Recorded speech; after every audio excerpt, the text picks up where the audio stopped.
Jilid yang pertama. Jadi ada orang Arab Badu datang pada Nabi begini. Dia ngerti tentang keadaan dirinya. Ya Rasulullah, alimni amalan basitan yudkhilnil jannah. Ya Rasulullah, ajarkan pada aku amalan ringan-ringan aja. Yang penting bisa masuk surga. Yang penting ke surga katanya. Ya. Ini cerdas nih ya. Modal dikit keuntungan pengen banyak kan. Dia pokoknya surga aja. Dia tahu surga yang kelas biasa pun pasti luar biasa. Nggak apa-apa nggak masuk Firdaus, surga Aden nggak apa-apa. Yang penting masuk surga. Ajarkan padaku dikit-dikit aja. Maka apa kata Nabi? Cukupkan kerjakan yang wajib saja. Iktafi bil faraid. Jadi fardu aja nggak perlu sholat sunnah. Ramadan tunggu puasa Ramadan aja nggak perlu puasa sunnah. Tapi kamu jangan maksiat. Kalau pengen nambah kerjakan kata Nabi antatawwa, kecuali yang sunnah kamu pengen tambah. Kerjakan yang fardu, jangan maksiat, boleh nggak kerjakan sunnah pun masuk surga kamu. Fantalaqo, pergi orang itu lantas mengatakan pada Nabi, ya Rasulullah, aku komitmen kerjakan yang wajib, aku nggak akan kerjakan yang sunnah, dan aku jaga diri untuk tidak berbuat maksiat. Pergi orang itu, fantalaqo, hadis sahih. Ketika dia pergi komentar Nabi, aflaha in sadaqa au dakhalal jannah. Kalau benar dengan komitmennya, masuk surga dia. Cuman yang perlu kita catat, dia tinggalnya di padang pasir. Di padang pasir mau maksiat apa? Kelihatan unta, itu pun jarang-jarang. Kadal gurun, yang dilihat cuman pasir. Unta nggak pakai baju ya memang begitu. Ya, kadal seksi ya memang nggak pakai pakaian. Dan nggak dosa. Sekarang kita tinggal di kota, tinggal di Jakarta, Videoton kelihatan tiap hari. Maksiat nampak depan mata, kedengaran di telinga, langkah pun kita nggak teratur. Terus pengen berlaku hal yang sama. Terus kita bandingkan lagi, dia mengukur diri, keadaan saya begini, yang penting dapat surga. Anda tahu dosa banyak, pengennya Firdaus. Lantas bagaimana kita meraihnya? Tapi rahmat Allah mengalahkan kadar logika manusia. Yang kadang-kadang ingin semua dijangkau rasional dalam hidupnya. Perhatikan rahmat Allah diturunkan. Diturunkanlah waktu-waktu yang istimewa, tempat-tempat yang istimewa, ada waktu, ada tempat, ada momentum yang istimewa yang diturunkan oleh Allah untuk mewujudkan harapan yang kita inginkan itu.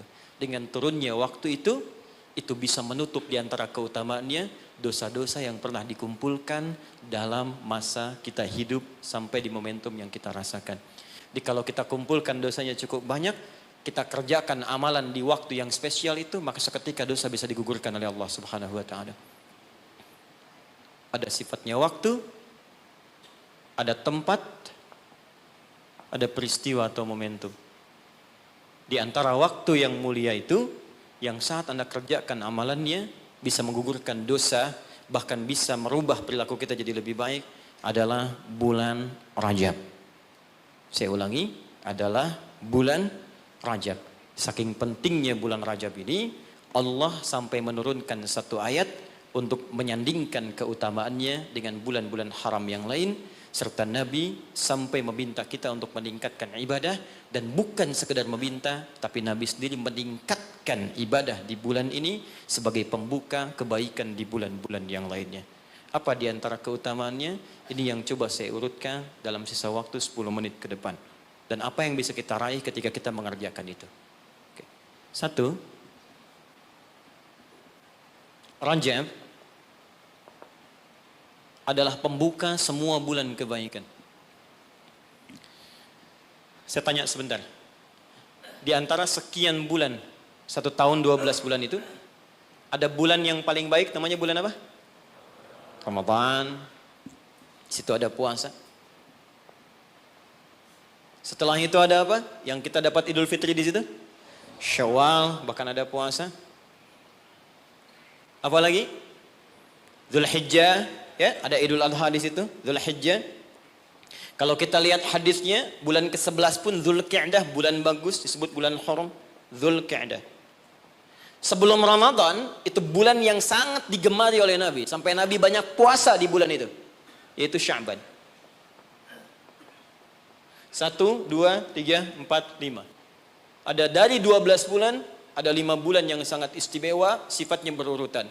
Sya'ban 8, 9 Ramadan, 10 Syawal, Dzulqa'dah yang ke-11, Dzulhijjah yang ke-12. Pembukanya, pintunya Rajab. Nggak mungkin bisa ke Sya'ban kecuali masuk Rajab dulu. Gak mungkin dapat Ramadan kecuali Rajab dulu.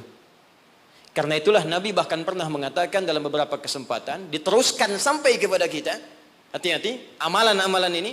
Bahkan ada ulama yang mengatakan, kalaupun kita nggak dapat Ramadan, minimal Rajabnya dapat. Karena itu pintunya. Dan kita nggak tahu, tadi saya mau ke sini Pak, di jalan itu, saya dengar informasi, ada orang yang sudah pesan tiket dan paket lengkap untuk umroh di bulan Ramadan. Ya, jadi jauh-jauh hari pesan karena tahu akan padat situasinya. Lalu tahu apa yang terjadi?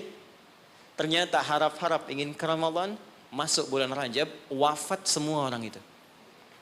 Semuanya. Ini sangat menarik ini. Baru tadi saya di jalan, ya dapat informasi, ada seorang syekh dari Timur Tengah dia ceramah, ada sekelompok orang berharap-harap dapat kemudian berangkat di Ramadan, tiba-tiba wafat dia di bulan Rajab. Sampai ulama ini mengatakan, kalau tak dapat Ramadannya, karena kita nggak tahu kapan pulang, minimal Rajabnya. Maka apa yang kita lakukan di bulan Rajab ini, seperti Nabi pernah contohkan kepada kita. Maka mulai dengan kalimat yang pertama, turun Quran surah 9, ayat ke-36. Saking pentingnya bulan ini, ada ulama mengatakan, karena bulannya penting dan istimewa, maka setiap muslim mesti mengetahui keistimewaannya. Saya khawatir begitu bulan ini berhenti, kita kehilangan keistimewaannya. Maka keutamaan yang pertama ada di Quran surah ke-9 ayat ke-36. Saya agak cepat. Inna iddatasy syuhuri 'indallahi 12 syahran fi kitabillah. Kata Allah, jumlah bilangan bulan setahun ada 12.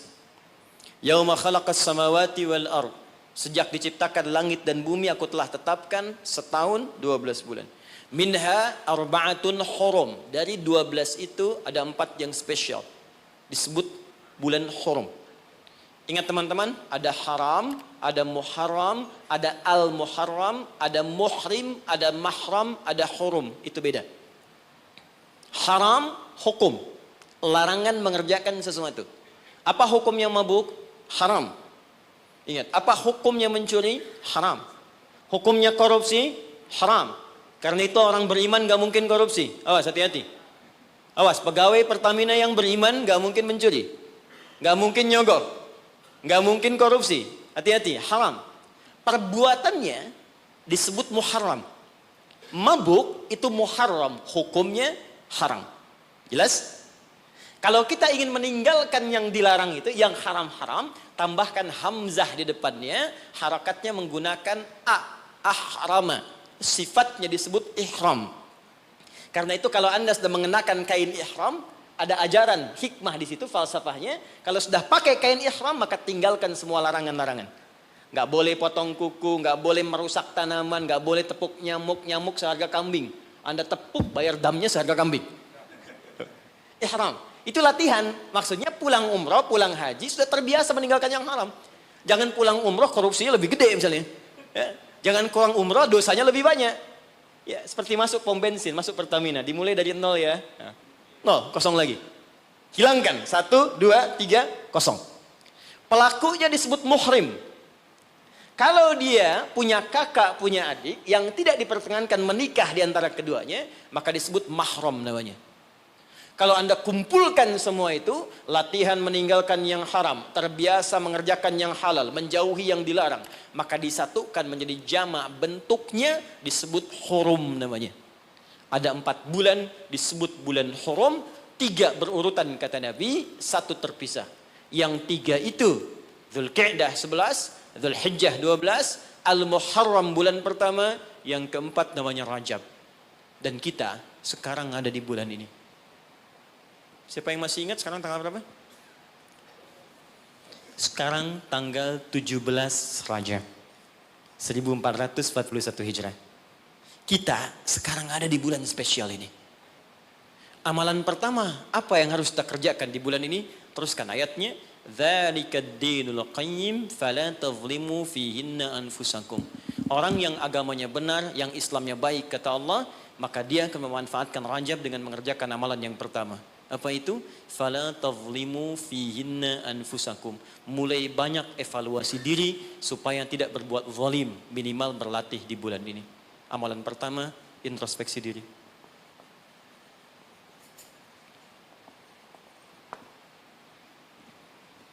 Maaf Pak Ibu, saya tidak bermaksud mengajari, hanya menerangkan apa yang dimaksud oleh Al-Quran. Zalim, fala tazlimu, jangan zalim. Zalim itu menempatkan sesuatu bukan pada tempatnya. Ada gelas, ada gayung. Gelas untuk nampung air minum, gayung nampung air mandi. Anda minum pakai gayung, mandi pakai gelas. Zalim namanya. Nah sekarang, anfus jamak dari nafas tubuh kita. Ya ini anfus itu jamak dari nafas nih kita. Dari ujung kepala sampai ujung kaki. Setiap tubuh ini sudah diterangkan oleh Allah fungsinya. Misal, mata fungsinya melihat yang baik. Quran surah ke-24 ayat 30. 31 untuk perempuan. Lisan untuk bicara yang baik-baik. Quran surah 49 ayat 11 sampai 12. Sampai kaki, sampai ke ujung kaki. Melangkah pada yang baik. Quran surah misal ke-25 ayat 69. Ya, baik, semuanya sudah diatur. Dari ujung kepala sampai ujung kaki. Kalau Anda gunakan setiap anggota tubuh di luar hal yang Allah telah tetapkan, berarti zalim sifatnya. Contoh, mata tadi melihat yang baik-baik. Sekarang mata dipakai melihat yang tidak baik. Berarti mata berbuat zalim dalam kehidupan. Saya tanya sampai dengan siang hari ini, berapa kali mata digunakan untuk melihat yang tak baik? Mungkin dari mata ini ada dorongan untuk berbuat yang tak baik. Itu sebabnya yang menjadikan keluar dari masjid kadang-kadang ada sepatu hilang, sendal hilang. Apa yang pertama melihat? Mata terdorong kemudian kepada nafsu. Baik, sampai ke ujung kaki, berapa kali berbuat yang keliru. Itu mungkin yang menghambat kesuksesan yang dikerjakan saat ini. Karena lisan dengan teman jadi nggak akrab. Karena pendengaran yang keliru muncul fitnah. Karena melangkah pada yang tidak benar muncul hal yang menjadikan perselisihan. Berapa banyak yang kita harus evaluasi. Maka yang pertama, ini masih ada waktu? Masih, sampai jam berapa ini? Oh, ini Pak Nanang kalau rakyatnya sudah begini nggak ada pilihan nih. Baik, tahan baik-baik. Ini terakhir bagiannya. Maka kalau kita sadar ada yang berbuat yang tidak baik, maka saya berikan gambaran singkat bagaimana cara memperbaikinya. Sekarang lihat sini. Teman-teman masih ingat nggak pemilik rezeki siapa? Allah. Yang punya kedudukan siapa? Allah. Yang punya kebijakan siapa? Allah. Sekarang kita bekerja kan supaya Allah kasih pada kita kan? Nah, sekarang kata Allah, kerjakan ini, jangan lakukan ini. Lalu Anda mengerjakan yang dilarang oleh Allah. Dan berharap mendapatkan apa yang akan diberikan oleh Allah, maka mustahil. Sekarang nggak usah bicara tentang Allah lah. Anda ingin dapat sesuatu, tapi dengan orangnya punya hubungan buruk, kan mustahil bisa dapat yang diinginkan. Anda mau datang ke si B, tapi Anda tidak punya hubungan baik dengan si B. Apa yang tidak diinginkan si B, Anda kerjakan, mustahil Anda dapatkan. Sekarang karena itu Nabi ilustrasikan begini. Kalau ada orang yang dalam hidupnya sering menyalahi perintah Allah dalam kehidupan, bukan hanya hablum minallah, tapi juga hablum minannas. Karena hukum kehidupan dunia nanti diikat oleh hukum dunia. Akhirat diikat dengan kaidah akhirat. Jadi kalau Anda ingin kaya, ya Allah, kaya itu dunia. Maka hukum dunia diturunkan. Kerja itu hukum dunia. Jujur hukum dunia. Maaf, punya attitude yang baik hukum dunia. Membangun hubungan baik dengan sesama pun hukum dunia. Maka dari itu, maaf, sekalipun Anda punya hubungan yang tidak baik, bukan dengan muslim, dengan non-muslim misalnya punya perilaku buruk, yang tidak diperkenankan oleh syariat. Anda bohong pada non-muslim, Anda misalnya zalim pada non-muslim, berlaku juga, jangan harap karir Anda sukses. Sama persis. Ya, sekarang perhatikan baik-baik. Kalau ada orang berbuat maksiat kepada Allah, melanggar dua ketentuan tadi, maka kata Nabi, naqtas sauda, diberikanlah kemudian di atas katup hatinya, noda-noda hitam. Semakin banyak dikumpulkan, semakin menutup seperti ini. Kalau sudah menutup begini, banyak maksiatnya, banyak salahnya, banyak kurangnya, bukan hanya pada Allah, tapi juga hubungan dengan manusia, maka anna yustajabu lidzalik. Bukan Allah nggak mau kabulkan doanya, tapi mental setiap diminta. Perhatikan. Masuk minta, diturunkan, balik. Diturunkan, balik. Diturunkan, balik. Setiap dimintakan. Nabi pernah mengisahkan seorang thumma dzakara rajula yutilus safara asy'atha aghbara. Ada orang datang berkelana pengen berdoa kepada Allah menempuh perjalanan panjang. Doa yang dikerjakan saat perjalanan panjang cepat dikabulkan 2 kali lipat dari yang biasa. Kemudian menyebut nama Allah al-asmaul husna. Doa yang dibuka dengan al-asmaul husna cepat dikabulkan. Yang ketiga dia mengangkat tangan. Doa yang dilakukan dengan mengangkat tangan cepat dikabulkan dibandingkan dengan yang diam. 3 amalan dia kerjakan 6 kali seharusnya lebih cepat dikabulkan. Tapi apa komentar Nabi pada saat itu? Anna yustajabu lidzalik. Bagaimana doanya bisa dikabulkan? Jadi begitu dia minta dengan keadaan itu, mental lagi. Apa penyebabnya? Maaf. Mat'amu haram. karena dia cari kerja dengan cara yang haram. Mashrabu haram, minumannya haram. Malbasu haram, pakaiannya haram. Wa ghudhiya biharamin, dan perilakunya haram. Ya, tidak cukup kita bisa mendapatkan kelancaran dalam usaha dengan sekedar sholat. Sholat memberikan keberkahan, kemudahan, kelancaran. Kalau hubungan dengan manusianya buruk, juga sama akan menghambat. Dengan ibu anda kurang baik, dengan ayah anda kurang baik, dengan istri, dengan suami kurang baik, itu mungkin bisa menghambat kepada karir pekerjaan anda. Apalagi kalaupun ini baik, dengan suami baik, istri baik, tetangga baik, tapi kalau dengan Allah tidak baik, maka ada sesuatu yang tidak mudah kita dapatkan dalam kehidupan. Terakhir, bagaimana cara berintrospeksi di bulan ini? Maka diturunkanlah oleh Nabi cara-cara berintrospeksi dengan 3 pendekatan utama. Ada 3 lafadznya, ini saya ajarkan yang paling ringan saja. Kalau terkait dengan dosa-dosa keseharian, maka lakukan zikir Nabi Adam. Quran surah ke-7 ayat 23. Saya yakin kita hafal. Rabbana zalamna anfusana wa illam taghfir lana wa tarhamna lanakunanna minal khasirin. Bacakan itu minimal setelah selesai kita salat. Astaghfirullah, astaghfirullah, astaghfirullah. Allahumma antas salam, minkas salam, tabarakta ya dzal jalali wal ikram. Perbanyak zikir tadi. Rabbana zalamna anfusana wa illam taghfir lana wa tarhamna lanakunanna minal khasirin. Tapi mohon sekali, ketika Anda bacakan zikir ini, jangan sekedar diucapkan di lisan. Bayangkan Anda punya persoalan apa dalam kehidupan. Jadi ketika Anda bacakan, mata Anda zalim, rasakan kezaliman itu.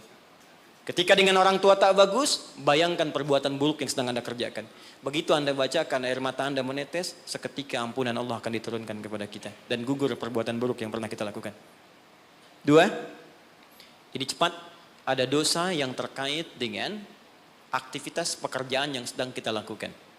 Kenal Nabi Yunus? Bagus. Nabi Yunus itu kan berdakwah, bekerja, beraktivitas. Cuma sayang dalam pekerjaan itu tantangannya begitu tinggi. Nanti ada lain kali kalau ngaji kesini lagi, jangan ngambil yang jauh-jauh ya, yang Anda butuhkan aja. Ya, ini kan teman-teman ada di dunia pekerjaan. Kenapa Anda nggak mengeluarkan fikih bisnis dalam Al-Quran? Manajemen misalnya bisnis dalam Al-Quran, tentang pekerjaan, itu aja yang dibahas. Itu lebih terasa nanti apa yang kita butuhkan, itu yang kita dapatkan.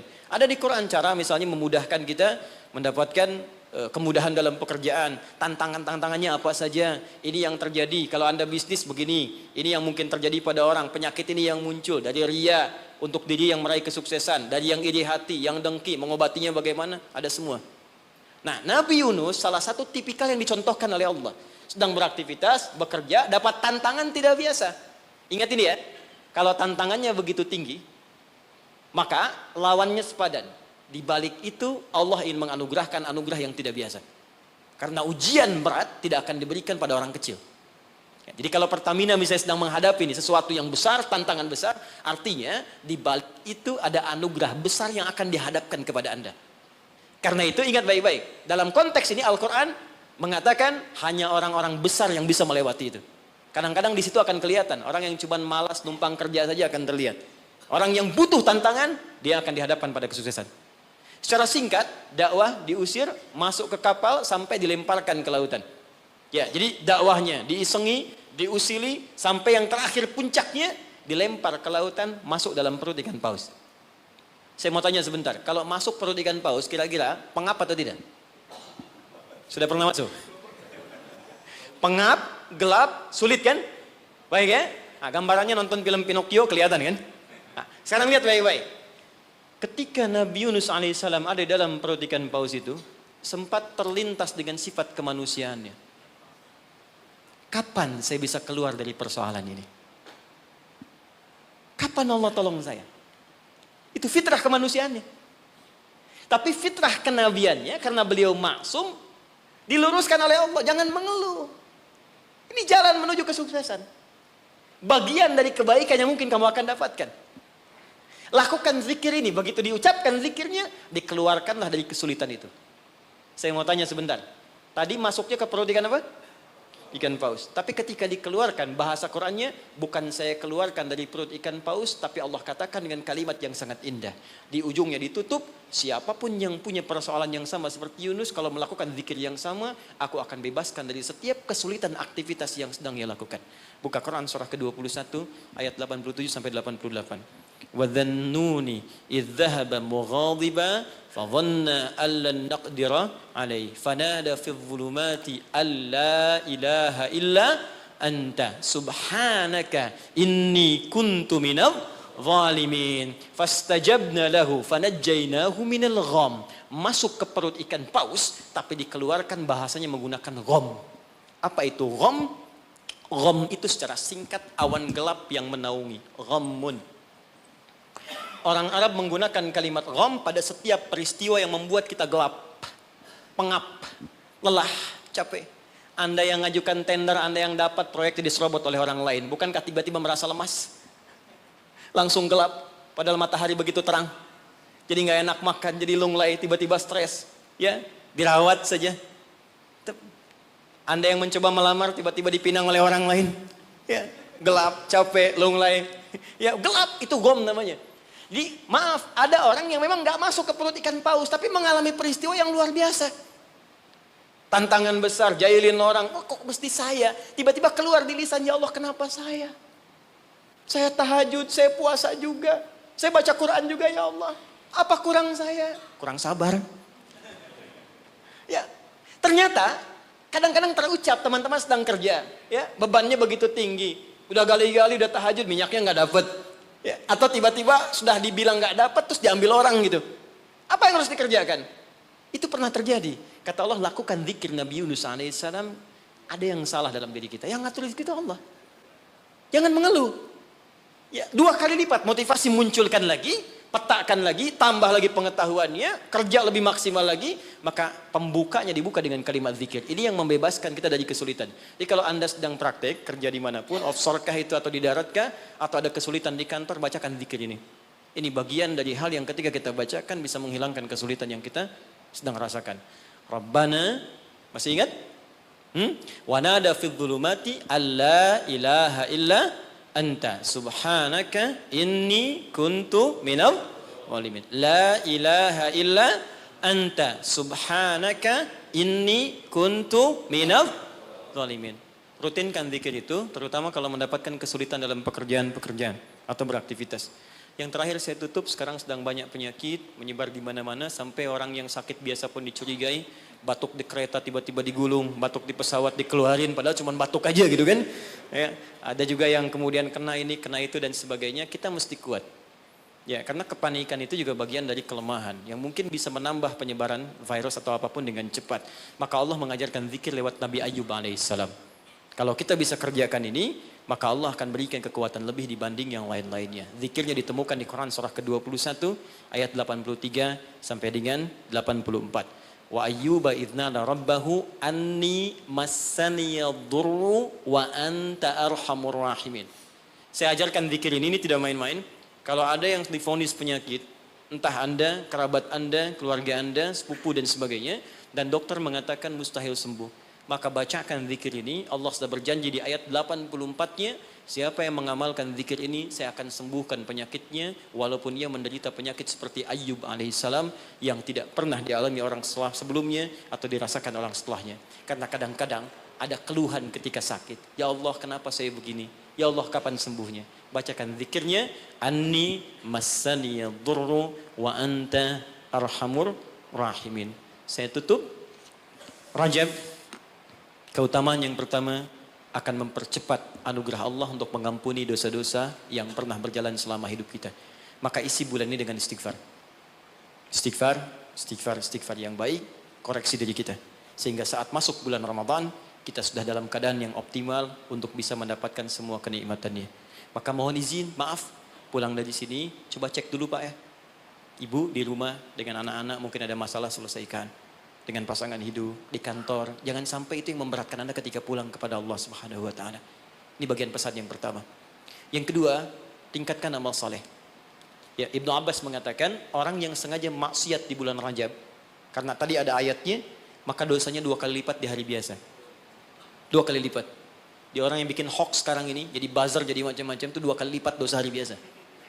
Bahkan zaman jahiliyah pun kalau muncul Rajab, itu puasa maksiat Pak. Bisa puasa maksiat. Di orang jahiliyah, Abu Jahal dan kawan-kawan, itu kalau dicela di bulan Rajab, balasnya bulan depan. Ya, libur dulu gitu.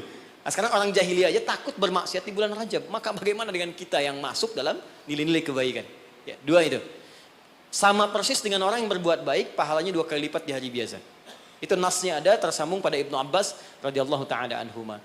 Dari sini Nabi menganjurkan kita kemudian mengistimewakan bulan ini dengan meningkatkan amal soleh. Saya tutup, ada satu amalan yang kalau Anda kerjakan bisa menggabungkan keseluruhan yang tadi. Amal itu disebut dengan puasa namanya. Saya ulang, amal itu disebut dengan puasa. Sebab orang puasa akan otomatis meningkatkan amal soleh yang lain. Orang puasa, sholat sunnah dikejar. Jangankan yang fardu. Anda nggak puasa, belum tentu sholat sunnah. Tapi kalau sedang puasa, jangankan fardu. Ketinggalan sunnah Anda bisa gelisah. Lihat Ramadan. Ibu-ibu berani naruh sajadah, bertarung saat maghrib. Bukan untuk isya, untuk tarawih. Himpan sajadah saf paling depan. Tuh. Ya, padahal tarawih hukumnya sunnah kan? Nah, jadi sunnah itu dikejar. Nggak ada yang minta, dicari-cari. Anda Ramadan cari yatim. Yatim, fakir, macam. Kenapa? Sedang puasa. Yang kedua, puasa bisa menghambat maksiat. Gak ada orang demi Allah saya katakan, koruptor kalau puasa, gak korupsi dulu. Ya, pencuri gak nyuri dulu. Puasa. Karena psikologi orang puasa gak mau berbuat maksiat, takut batal puasanya. Orang pemarah pun semarah-marahnya, sedang puasa bisa berhenti marah.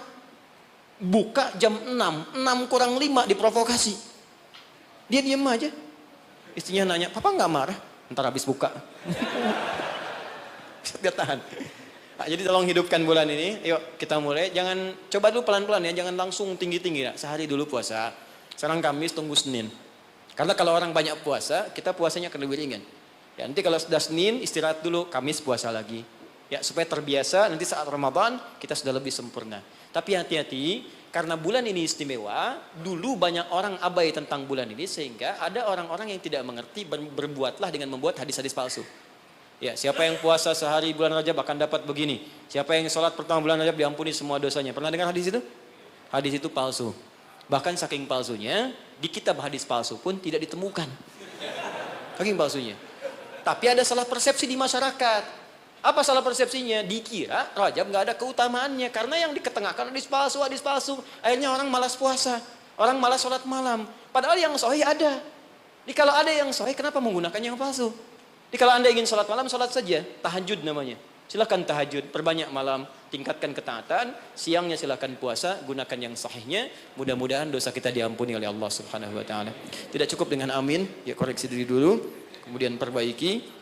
Dan terakhir, saya ingin berdoa untuk kita semua. Mudah-mudahan doa kita dikabulkan oleh Allah, dimudahkan pekerjaan kita. Sebelum kita berdoa, saya ingin memberikan pesan. Bangsa kita bangsa besar. Negara kita negara hebat. Sumber daya kita banyak. Banyak yang ingin mendapatkan Indonesia, bahkan ingin lahir di Indonesia. Dan kita beruntung berada di sini. Maka saya ingin mengajak kepada teman-teman semuanya, ayo makmurkan negeri kita. Cintai negara kita, cintai bangsa kita. Saya pun selalu mengatakan keluar dimanapun saya pergi, dunia-dunia yang saya kunjungi, saya katakan, saya sangat mencintai negara saya. Bangsa saya, dan saya ajak teman-teman di luar untuk kembali bangun bangsa kita. Dan sekarang yang dibutuhkan oleh bangsa kita adalah orang-orang baik. Yang pintar sudah banyak, tapi tidak cukup mengangkat kehebatan negeri kita dengan pintar saja. Maka saya berpesan pada Anda semua, diri saya pribadi, jadi orang baik. Jadi karyawan yang baik, jadi abdi masyarakat yang baik, dan jadi hamba yang baik. Insya Allah dengan menjadi baik, suami baik, istri baik, pekerja baik, cukup dengan kebaikan itu akan mendatangkan rahmat dan keberkahan bagi kita semua insya Allah. Mari kita mulai dengan doa. Mudah-mudahan doa ini menjadi awal untuk melangkah pada lebih baik di hadapan Allah Subhanahu Wa Taala.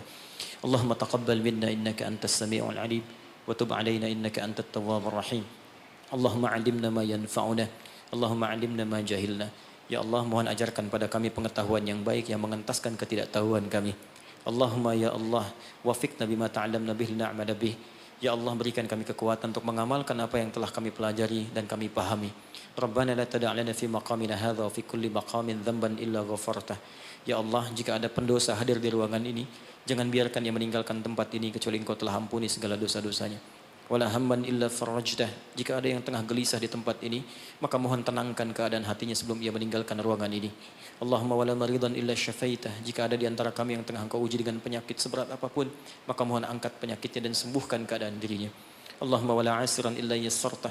Ya Allah, jika ada yang ditimpa kesulitan di tempat ini, baik di keluarganya, di pekerjaannya, dalam kehidupan sosialnya, maka mohon dengan keikhlasan amalannya, angkat, hilangkan ya Allah segala kesulitannya.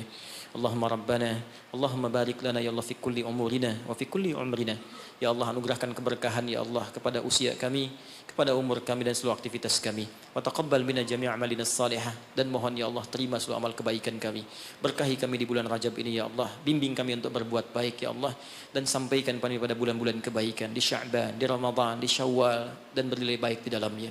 Rabbana atina fid dunya hasanah wa fil akhirati hasanah wa qina adzaban nar. Bifadlika subhana rabbika rabbil izzati amma yasifun wa salamun alal mursalin wa akhiru da'wana alhamdulillahi rabbil alamin. Subhanakallahumma wa bihamdika asyhadu an la ilaha illa anta astaghfiruka wa atubu ilaik. Assalamualaikum warahmatullahi wabarakatuh.